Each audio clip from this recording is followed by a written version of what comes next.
our triggers can be our biggest teachers if we allow them to be. If we can stop for a second and say, why am I having this reaction to something that shouldn't have this reaction? And I think so many people aren't connected enough with themselves to be able to do that. And so they just sort of go through life allowing themselves to be triggered and get angry and take it out on their kids. And then we're just perpetuating the cycle and it's just continuing. Then we're creating things in our children that they're going to now pass on to their children. And then it just goes and goes and goes. Hello, Kimberly. I am so happy to meet you finally. How are you doing today? Well, how are you? I'm well. I'm well. I'm so glad that we were connected by our mutual friend, Tara Stiles. And I remember her telling me after she read your book how impressed she was and how moved she was by it. And so I got a copy also, and it's really beautifully written. So thank you for putting your work out into the world and sharing your story. I think it's really important. Thank you so much. Yeah, Yeah. she's incredible. I adore her. We've actually known each other since we were in our early 20s. Like we modeled together. So it's really Oh, funny wow. how the world like works you back to certain people. Yeah, exactly, exactly. It's so cool. I always love how the world gets smaller and smaller, as you Yeah. are starting to do this kind of work in the world. So I am so excited to talk to you. So many of the things that you wrote about really brought up so many thoughts for me as I was writing my second book about longevity and was writing about epigenetics and genetics. And I just had so many thoughts swirling in my mind about intergenerational trauma and epigenetics, which we'll get to. But I kind of wanted to start, I'm so fascinated by your journey and your career as a stunt woman. I have to say, I've never met anybody who is a stunt woman or a stunt person. So this is really interesting for me. So why did you become a stunt woman? Like, that seems like such an interesting career to pick. Why did you do that? I completely fell into it. I was dancing at Avanti and also doing professional acrobatics. And a lot of my friends were getting into stunt work. And, in retrospect, I met Dr. Bruce Perry while I was writing my book, and he endorsed my book. And he is one of the top trauma doctors as well. And he said to me, I don't think you realize, Kimberly, how much you were actually healing yourself through movement of your body. I wasn't doing it consciously then, but looking back, I think it really saved me in a lot of ways. And that's how I was able to express myself in a healthy way. And Mhm. so, yeah, my friends started doing it. And then my name got to this coordinator, and I got my first job in 2004 and just never stopped working since. So it was kind of a random thing. I didn't even know that the business existed. I didn't know anything about Right. it. So it wasn't like I was seeking it out. It just sort of happened. Right. That's so interesting. And so the idea of movement as being healing, because I mean, we talk about that a lot on this podcast and how movement is so healing. And again, our common friend Tara would say the same thing, right? That movement's very healing. And so, what's interesting in what you said is that, stunt work is so much more than just movement, though. I mean, it's like pushing your body to the limits, and doing all kinds of acrobatic, things, but like I imagine very scary. I mean, I'm just like, imagining what it's like to jump off of I don't know, a building, a set, and, all that kind of stuff without any harnesses or anything like that. So like, it almost feels like that's like pushing your body to an extreme in ways. And so do you feel like that really helped also, like, as you look back on what was said to you about movement being healing? Do you think that sort of pushing your body to an extreme also was healing, or was it a double-edged sword? What are your thoughts about that? I don't think in the beginning it was because of where I was in my head and where I wasn't in my healing when I first started doing stunts. So I Mhm. do believe that there is a correlation between high impact sports and trauma. I think Mhm. there's a lot of people that involve themselves in high impact sports, whether that's MMA, UFC, stunt work, when you're on a high level pushing your body. I do think that many of us have a lot of childhood traumas. Mhm. And I do think that that was part of it for me. There was this risk factor in it. There was in the beginning of my career, not now, but there was like sort of sense of I don't really care if I get hurt or what happens to me. There was this subliminal sort of subconscious thing that was going on in the beginning of my career for sure. And you think that that was more with stunt work, but not with the dancing and the acrobats, like that? You don't feel like there was that connection then? It started when you started doing stunt work, really? Yes, because stunt work is different in the sense of you are putting yourself at risk, especially doing Right. the bigger gags of, something goes wrong, you could die. So, I mean, it Right. is a life or death situation in a lot of the bigger stunts I've done. So, it's different in dance and in acrobatics. You don't really have that. Of course, there's Right. always a risk of anything happening when you're Sure. doing with your body, but it's not like the level of being a stunt woman. Yeah, and I imagine there's something like related there, just from my medical background, of the adrenaline rush, the cortisol surge that you have doing that kind of a high impact, high risk activity that can also sort of like medicate or numb a trauma. Like, did you ever, have you ever experienced that? Yes, completely. I think that, Mhm. when you're going into a big stunt, you have an adrenaline rush and it does numb you and it does Mhm. feel good in the sense of, you're the center of attention, everything is about you, you have to do this thing and execute it in a certain way, and there is a Mhm. lot of feelings around that, and I think for a long time that kept me going, and I don't know if it was in the most positive ways when it came to my mental health, but that's what happened.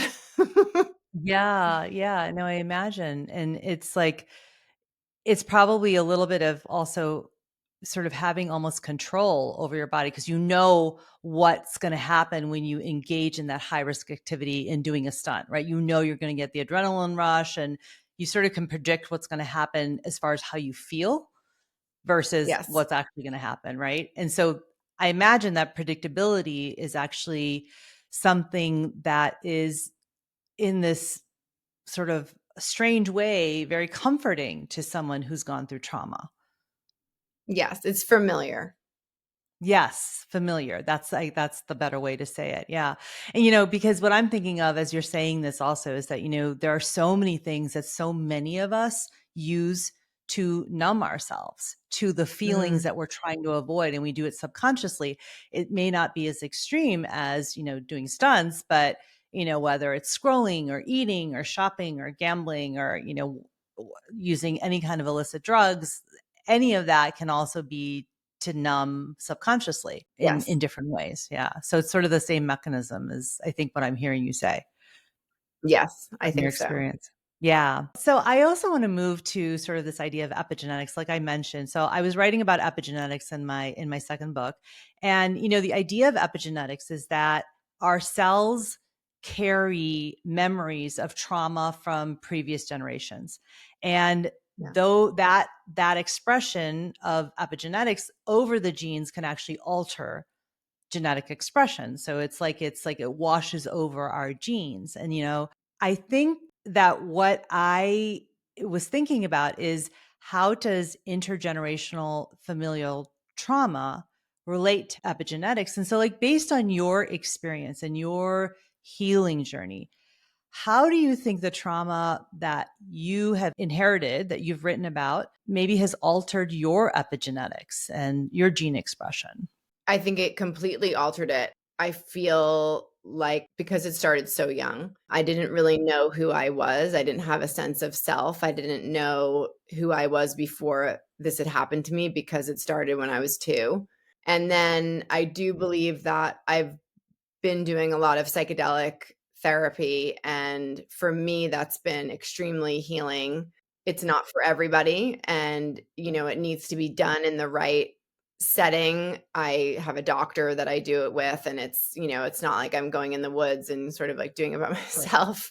I have a doctor that I work with, and we do therapy beforehand, and then we Mhm. journey, and then we do therapy after. But I will say in one of my journeys, I literally had all my ancestors, like, there, like, in my living room, they were all just there, and there was this overwhelming sense of I kept hearing in my head, like, you did the thing, and the thing was the book, right? So it Mhm. felt like I have all of these ancestors sort of on my back that have suffered trauma, and nothing was done to stop it until I came along. And I Mhm. do believe that that is a very powerful thing, and I do believe that it lives in our cells, in our nervous system, and unless we really excavate it and speak it and work through it, it doesn't change, right? So you're either walking Mhm. around repeating cycles or you're walking around breaking cycles, especially when you've had the level of trauma that I have. Mhm. And so do you feel like really writing the book was the turning point for you? Or do you sort of, I mean, I imagine you probably had some turning points before that that even got you to the point where you could share your story. Because it's a very personal, deep story and very emotional and hard. So do you feel like there was something that happened before that that sort of started to shift that healing of that trauma? I always was a truth teller. It's just, Hmm. and we see this when we have children, right? We can be an impression on our children, but also there's a part of them who they just are who they are. They come out in a certain way. And Yeah. I came out as being very vocal about not feeling right about how my family was functioning because it wasn't healthy. Mhm. And I was always the truth teller of my family. And so writing a book was something I always wanted to do. And I always thought it Mhm. was important. And then I had my daughter, and things became even clearer to me. And my family system, even after my grandfather died, was functioning in extremely unhealthy ways. And I could deal with them myself. But then when I had my daughter and I could see the effect it was having on her, it changed everything for me. And I didn't want to have a relationship with these people because they weren't aligned with where I wanted to go with all of this and what I wanted to do with all of it. And Mhm. it just goes to show you how layered and how much pain is behind generational trauma, and Mhm. it's rare that the one person, the scapegoat or whatever you may call them, sort of plucks himself out of the system and does something differently, and I do feel like that's what I was put here to do with all of this. Yeah, I would agree. Just having read your work and followed you, and that definitely this was why you're put on this earth, to help us with this. And Yeah. so, you said something about being a truth teller from a young age. Can you Mm. explain what you mean by that? Because I think it's quite remarkable to be able to be a truth teller at a younger age than an older age. So, how did that show up for you? My grandfather was, as you read in the book, and there's a lot that I left out too, just because I didn't Mhm. want it to be. I wrote this for survivors. I didn't want it to be triggering for Sure. people. I wanted it to be digestible. And Hmm. so, you know, now with all of the doctors that I've spoken to about, that's read my book about my situation, my grandfather was a really sick man. And I always knew that it was wrong what was happening. Like nothing ever felt okay or right for me. Hmm. And in my own household, I write about having one sister who's sort of in the book, but she's not really, her presence is there, but I don't write about her. I actually have three sisters, and, they didn't want me to speak about them. And so, in respect to their wishes, I didn't. But, that goes back to like the hiding and the not wanting to speak the truth. And at the end of the day, this was my story and I wanted to tell my story alone. But even in my own household, my dad was an alcoholic and he really struggled with his own demons. He was in Vietnam when he was 18. And so he had his own trauma that he brought into the family. And obviously, my mom had hers because she was abused by her dad her whole life. So there was a lot that was happening at home too for me that wasn't healthy and wasn't okay. And I was very vocal with my parents about that, Hmm. especially when I turned 15 and I started having my memories, and always spoke out. And so I don't really know where that came from. I feel like I call it now my glimmer, my inner child who was always sort of screaming from the inside, like, this is not how life should be. This is not okay. But when you're in it and it's all you know, and your parents are your attachment, and you need them to survive. It's how you have to live. There's no other choice, you know? Right. Right. Yeah. And so I imagine that, reprogramming that child response, right, that you had when you were a child, and then reprogramming that as an adult has probably been like a huge part of your healing journey. Can you tell us about that? Yeah. I do believe that the reprogramming started when I started doing my psychedelics. Like, that was a Mhm. huge change Yeah. for me. And also Right. meeting Gabor, and I say this in the book, him sort of bringing to my attention that my primary trauma was not my abuse, that my primary trauma was that I was cut off from adult support, which is how the abuse happened in the first place. And it Mhm. seems like a really simple thing, Right. but it was something that I never thought about, because I Mhm. think I wanted to protect my parents so much because they were all I had. And so really having to look at the whole system is something I think that a lot of survivors struggle with, right? Because Mhm. we blame the abuser, of course, because they're to blame, but you really need to look at the whole system and how that abuse was able to live in the system, and how those things were able to happen to you. There were other adults around that didn't do anything about it. Mhm. And, I don't believe when you have abuse of the magnitude that I had, that everybody just didn't know.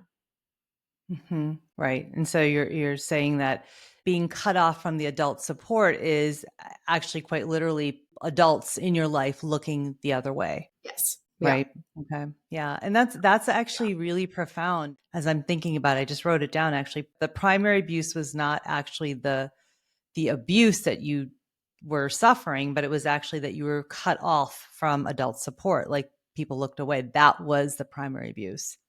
It's so Yes, interesting. because there's no safety net, right? So Right. in a healthy family, if I was abused, I would be feel safe enough to go to my mom and say, "This just happened, like, this is not okay, this just happened," and it would have been validated and looked at, and I would have been taken out of the situation, and it would have been handled in a healthy way, and it Right. wasn't, and it never Right. was. And, Right. and I talk about this in the book, like being at my grandfather's funeral and having one person after the other, all of his children go up there and speak about how he was the most amazing person in the world. And my one aunt said he was like Jesus Christ. And it's, Wow. you know, now in my adult space, I'm like, wow, the level of denial that they had to have had, and the narrative that they had to have built around this family system in order to survive was massive. Yeah. I'm just taking a breath because I just want to think about what you just said because it's actually really profound. I have a few family members who have been through something similar and just thinking about their situations and this idea of the adults turning the other way. What's coming up for me as you're saying that is that, this also goes back to something I often talk about on this podcast, with healing that the basis of my work in Ayurveda is really reawakening the healer that's within. And that means tuning back into your intuition. And what Yeah. you're talking about is so much about other people also tuning into their intuition, that if they're sensing that there's something wrong in the family and they turn the other way, what's the result of that, right?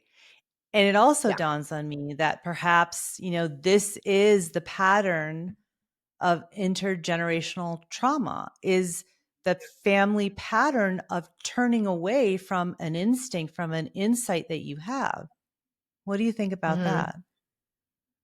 Yeah, absolutely. I mean, if my mom wasn't traumatized and my father wasn't traumatized, who Mhm. knows what my life would have looked like. I think it would have looked very different because I'm doing the work now. I have a daughter. I have Right. removed us from my entire family for that exact reason, because things started happening in the family system that were really unhealthy and not okay for Mhm. me. And it wasn't in the term, like, it wasn't in the level of sexual abuse, but it was other ways of abuse, gaslighting, narcissism, all the things Right. that we sort of happen to us when we're raised in this system, right? My mother's parents were Mhm. complete narcissists. Her father was a sociopath. Yep. I believe my grandmother was too. And so my mother grew up under that. And so how does that Right. how how does she show up as an adult if she Mhm. hasn't, you know, returned to herself, which is what I like to say, if she Mhm. hasn't found her authenticity. And that was a Mhm. big thing for me too, like the difference between attachment and authenticity, right? We have this attachment to our family and everybody has it, but are we able to be authentic in that attachment? And if we're not able to be authentic and we can't show up as ourselves to everybody, then we're not able to be ourselves and then we can never return to self, if that makes sense. Mhm. Okay, so we have to unpack that because I'm Yes. thinking about what you're saying. It no, I mean it's really really important, and so I just want to go back to it. So you're saying that it was about attachment and being authentic. So can you walk us through that again? Because I think this is really important. It's not something that I necessarily would think about, and I really Yeah. want to learn from you. So can you explain that more for us, Kimberly? Yeah, so I'm doing an event in October with Gabor in Santa Monica, and it's literally Okay. called Return to Self: Navigating Attachment and Authenticity.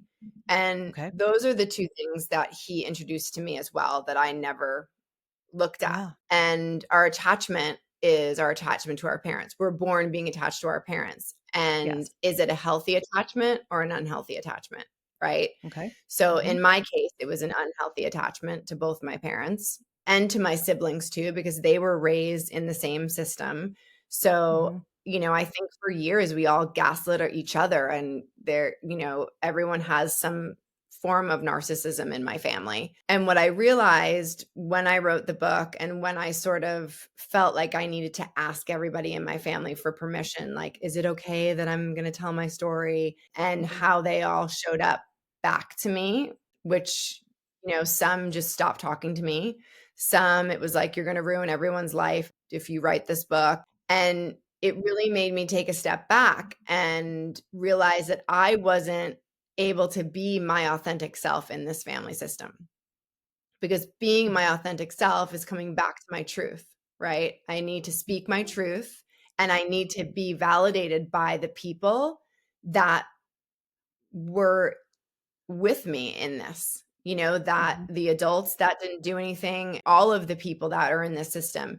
And if I need to show up differently, which is how I felt, like if I called Right. this sister or this aunt or this person, I had to be somebody else to everybody in order to Wow. make them comfortable. Mhm. So I Mhm. was never being my authentic self because it wasn't Right. accepted. Right. So it's the idea of coming back to yourself and being able to figure out who your authentic self is. And sometimes that can be really Mhm. hard when you've had so much trauma and it's so layered, but it became very important to me. And Yeah. I realized that I couldn't be the mother I wanted to be if I was not showing up as my authentic self. Because if Mhm. I'm telling my daughter to always tell the truth and to be true to yourself and to love Sure. yourself and you should be the first love of your life and all these things, and I'm not Mhm. emulating that, Mhm. she's going to follow what she sees, not what I tell her. Yeah, and so what I'm thinking about is going back to something you talked about just earlier, a little while ago, is about this idea of truth telling, and that you, Mm, from a young age, were the truth teller in your family, and that to me sort of seems linked to this idea of being authentic. And so it almost seems to me, and again, I could be, please correct me if I'm wrong, is that your attempts to be a truth teller when you were younger was actually an attempt to be authentic, yes. right? Yes, Yeah. absolutely. Yeah, it's really Yeah, interesting. and it And wasn't so it wasn't accepted.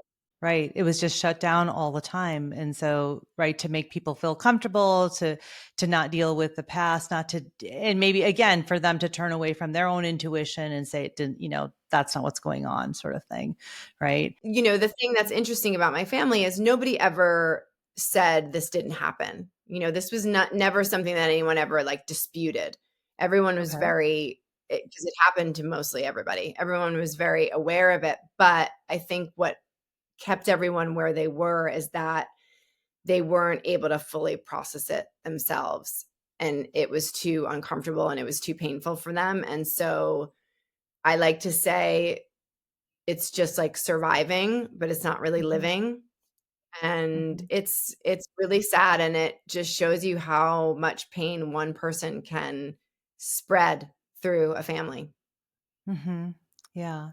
Yeah, and then it's again, it's intergenerational. So it's like there's some source of it, and then it like just comes down through generations because because no one stops it or no one is willing to be that truth teller, right? Like you're trying to Yes. stop the intergenerational trauma, right? That's sort of Yeah. what, yeah.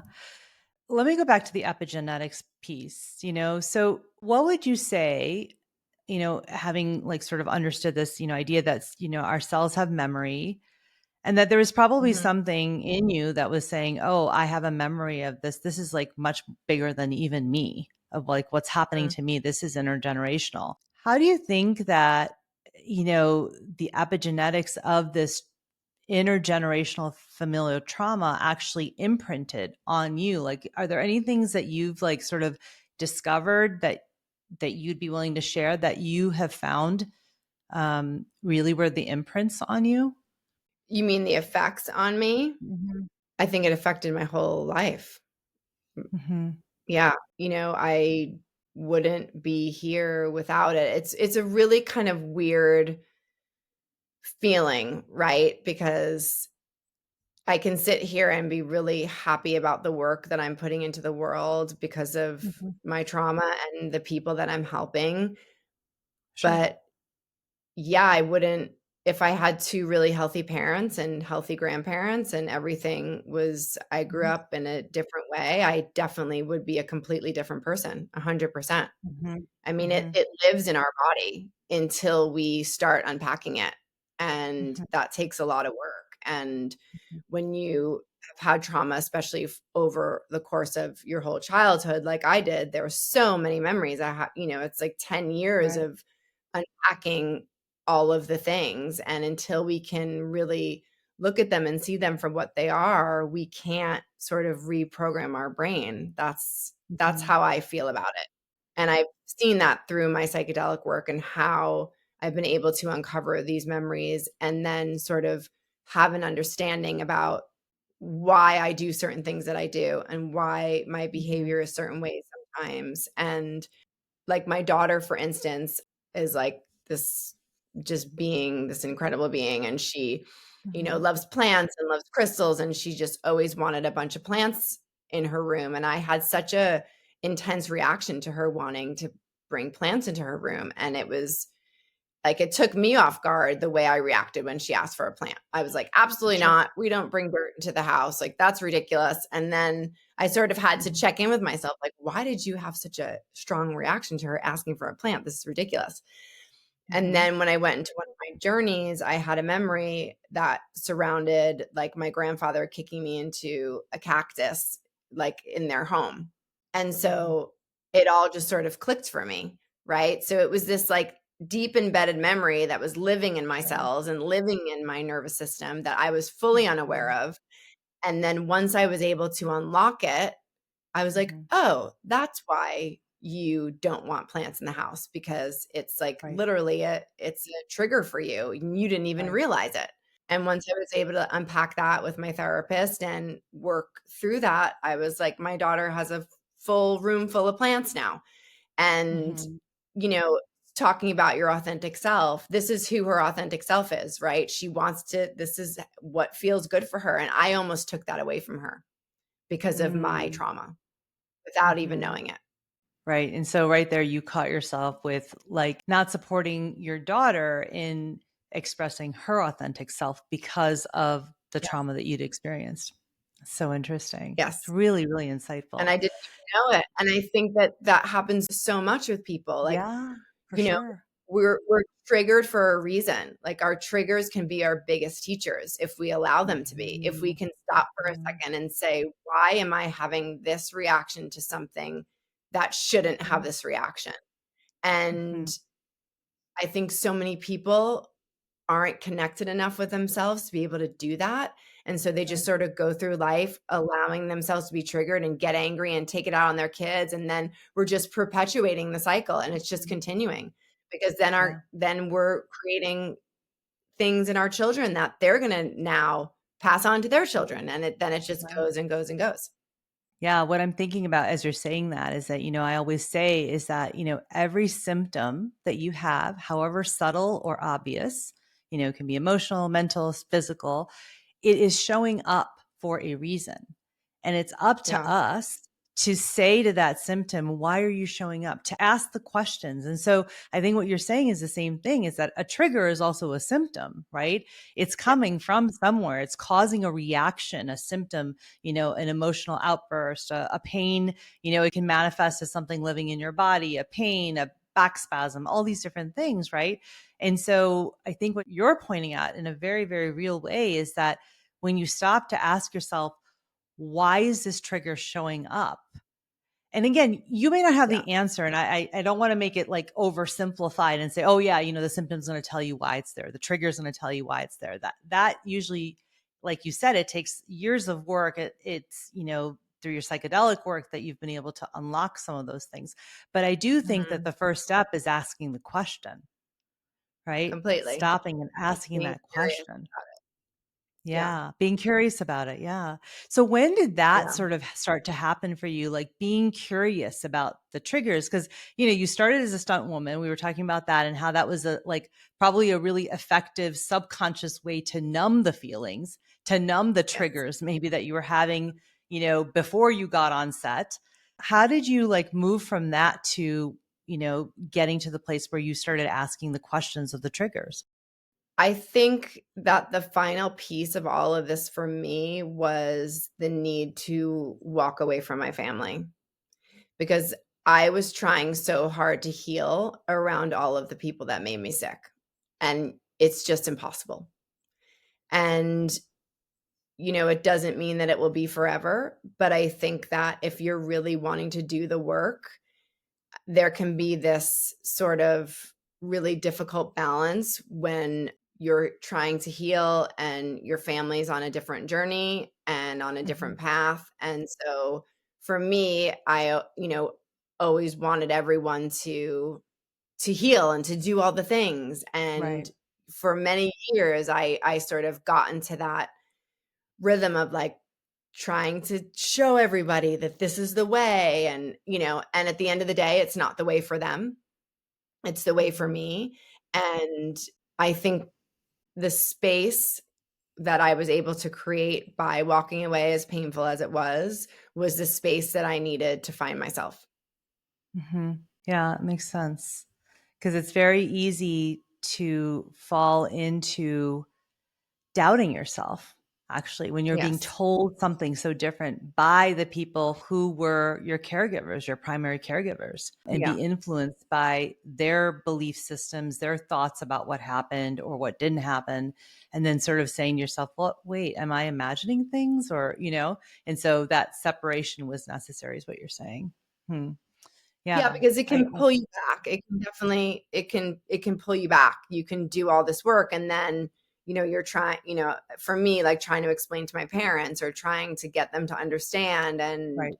they just aren't, my father just passed away, but, for so many years it was like beating my head against a wall trying to show him or Hmm. like or actually just needing him to see me and Right. see what I had been through and to try to get to the other side of it. And, Hmm.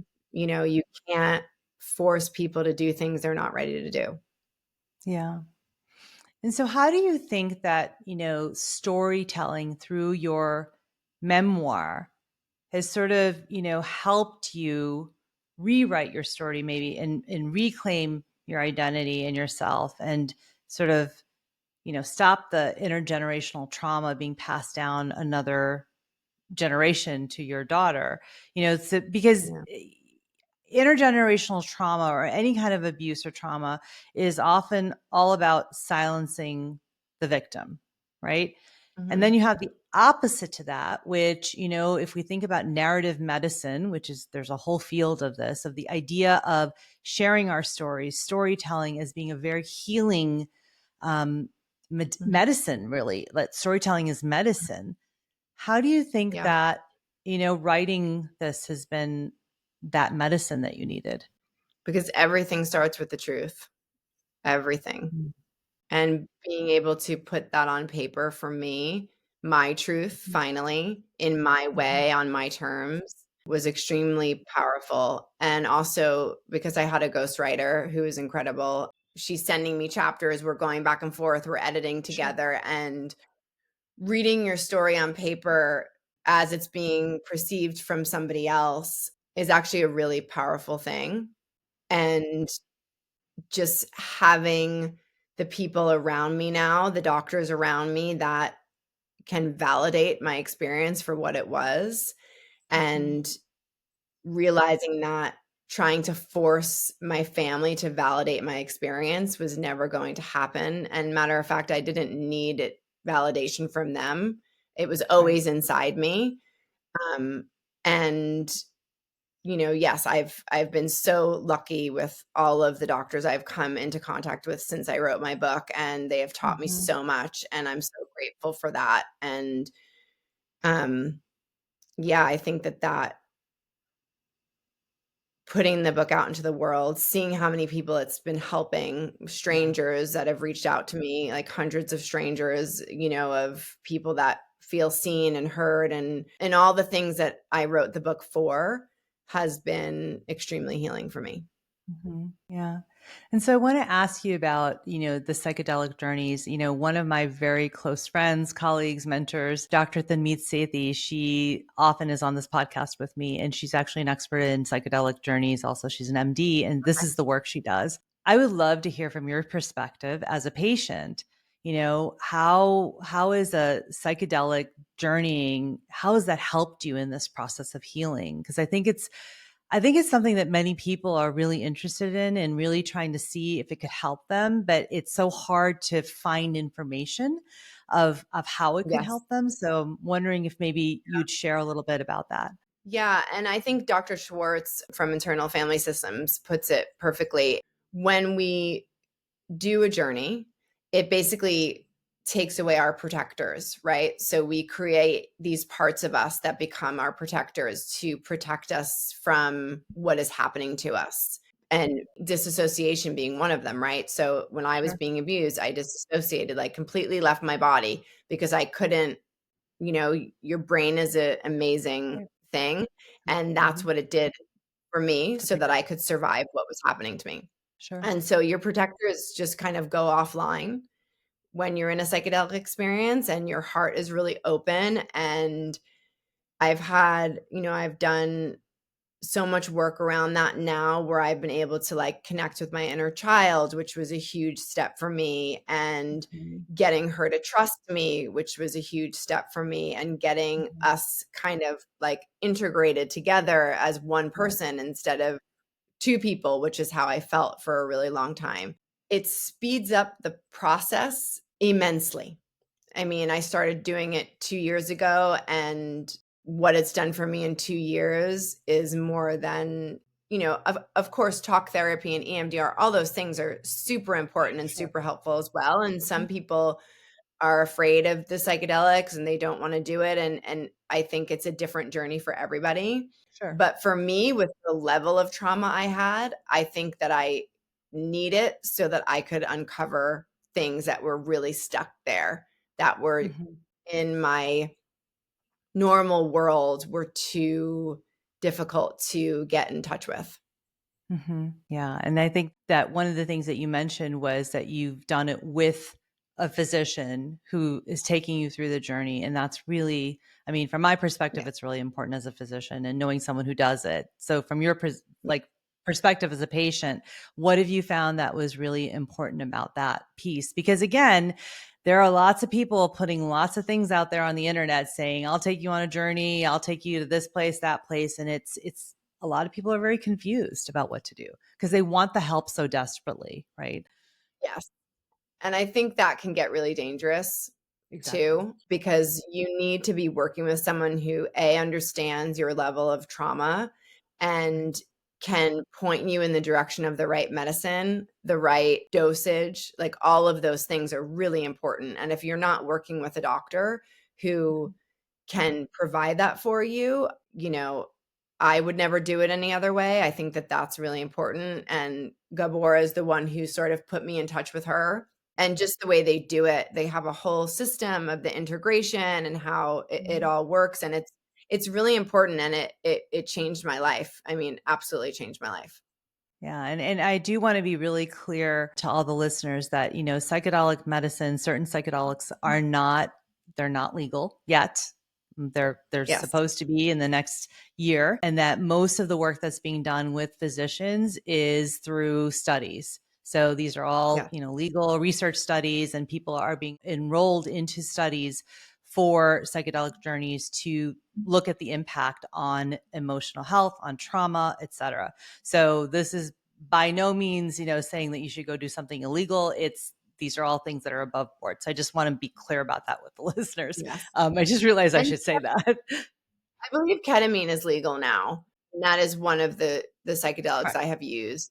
But yes, the other ones are not legal yet. And I Exactly. think that's why it's so important to do it with a doctor who, like I said, is gauging you. Like, she took me very easy into it. Like, the first time I did it, I just did MDMA, and it was a very low dose, and she's able to sort of, and she keeps notes about everything and my dosage and so it's Mhm. something that's important to do if you're going to do it the right way. Right. Yeah, exactly. I think that's just really super important. And again, I also want to be clear that Kimberly did not go to Dr. Thamis Sethi. We're talking about two different people. She's talking about a different doctor. I'm Yeah, talking about somebody else. So just let's be clear about that. totally different Um, doctor. Totally different. yes, I don't know her. exactly. Yes, exactly. Exactly. So, I want to ask you a question. You may have answered this already, but why is the title of your book Glimmer? It's really interesting, and after I named it, I didn't even know that glimmer is the opposite of trigger. When I named it, I had no Mhm. idea, and I speak about this in one of the chapters, feeling like there was always this light inside me, this, like, truth-telling piece of me that felt like my glimmer, and I Mhm. realized that that was my inner child always trying to, speak out, heal, get authentic, all of the things. And then after I named the book, I don't know who said it to me, but there was this doctor, Dr. Deb Dana, who coined the phrase a long time ago. I actually spoke with her about it as well after. Mhm. She's older now, but I we had a Zoom call about it. But yes, it is the opposite of trigger, but I named it Mhm. after my little girl. Amazing. Amazing. And so I always love to give, practical tips for anybody who might be listening who has gone through something similar or really identifies with your story for whatever reason. What are some things that you could offer to them as, sort of a starting point of what they could do for them to really, sort of heal that inner child? Because, one of the things that you Mm, talked about is that being strong isn't about, all the physical stuff. Like, I mean, you're extremely strong. You're a stunt woman. You've been dancing and doing acrobats for all your life, right? But that really being strong is about loving yourself, about the emotional piece of that. And mhm. so, what are some things that you could suggest to people who are listening about developing that kind of strength? I think that it comes from within you, and I think a lot of times we make the mistake of trying to get it from other people, and it's just never gonna come from anybody else but from inside yourself. So, Mhm. we all have to start the work in there, and Mhm. it means something different for all of us. All of our journeys are very different, all of our traumas are very different, but I think if you can get in touch with yourself, your inner child, and start moving towards the ways that feel authentic to you without everybody else's noise and opinions Mhm. in your head, that's the best step forward. Yeah. I have so many more questions that I want to ask, but I know that we're sort of running out of time. But we'll do this again because I think, this is a heavy topic and this is a lot to think about. The self-reflection, the truth telling, the being authentic to yourself. How do you hope that your memoir will help other people? I know it already has so many, and I wrote this for my 15-year-old self, And I know that if I had a book like this when I was 15, if someone gave me a book like this, it would have changed my life. And so that's what I hope for. I agree with you. I think it's changed a lot of people's lives already. I just have one last question for you that I always ask all Yeah. my guests when they come on the podcast. If I offer up the phrase to catalyze healing, what comes up for you? Mm. Just self. Yeah. Just self. You have to come back home to yourself. And sometimes we don't know what that means. And it takes time to find it. But once you start doing it, you'll understand and see how important it is. Yeah. Kimberly, thank you so much for being on the podcast and for sharing so Thank you. openly and truthfully. I really appreciate it. Thanks for having me. Absolutely.